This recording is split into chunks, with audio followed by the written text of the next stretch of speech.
Ano ka? Happy birthday! What? For today's video.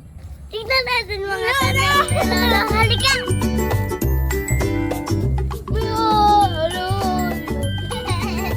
5 to 6 years ago, nag-umpisa kami magtanim ng mga puno ng iba't ibang prutas dito.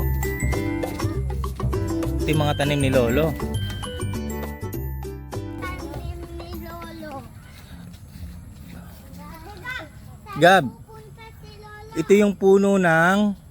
Ito yung puno ng kakao. Kunin natin. May bunga na, tingnan natin, dali. Ha?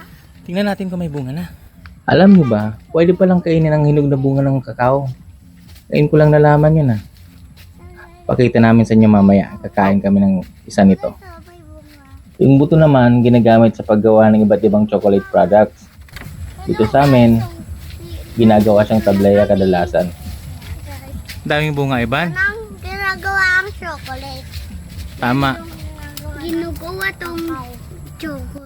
Pwedeng gamitin sa paggawa ng hot chocolate drinks na pwede mong i-partner sa Bakit yung kakao ginagawa? masarap na suman sa Yung umaga. buto nito, ibinibilad. Tapos, Yung laman. ginigiling. Sinasangag tapos ginigiling. Wala pang hinog eh. Hindi ko alam kung hinog na to. Hinog na yata to. Kuha tayo ng isa. Yellow na ba yan? Yan na. Bakit nagiging yellow? So guys, magkukuha ako kalamansi.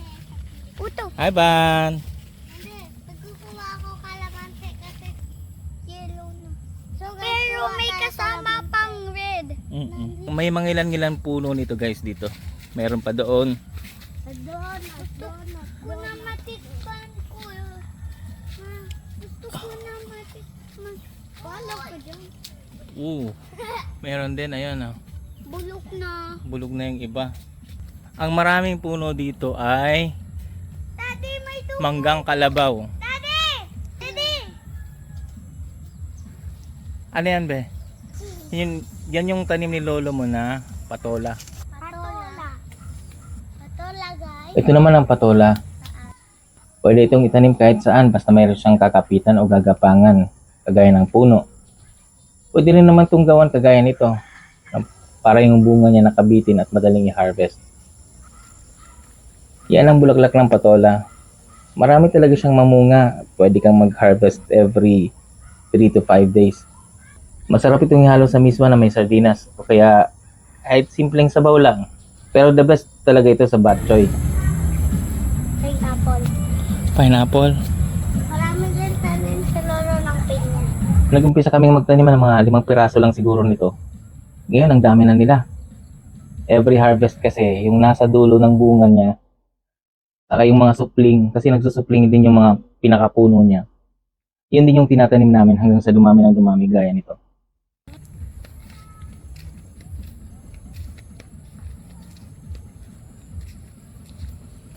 Anong tawag dito? Bunga. Yan. Bunga.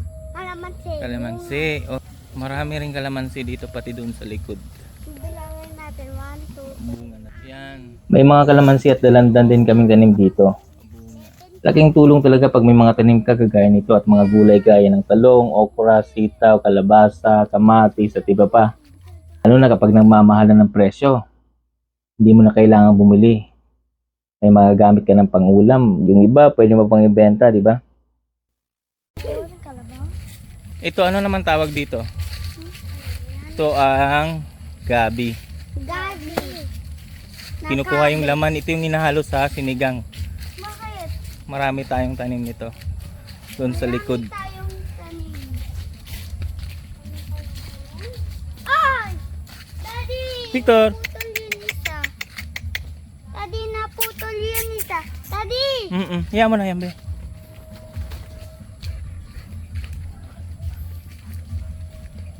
Budod. Biyakin natin to mamaya. Pakita natin sa inyo ang laman. Aray ko. Daddy, gusto ko ng squishy na ganyan. May kakao. Hindi ka siya. Hindi na lang. Mingming, Doon ka nga muna. Ayaw. Ningning.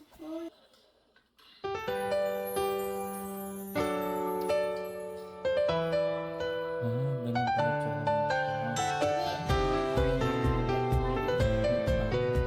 Hindi ba? Ginagawa mo yung chocolate, hindi ko alam. Sarap ako din.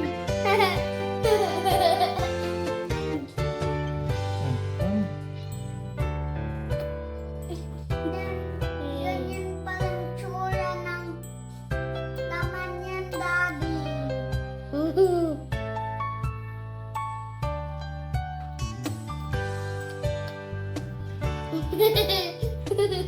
So yung buto nito guys, pinapatuyo. Ginigibong, ginagawang chocolate. Jenny.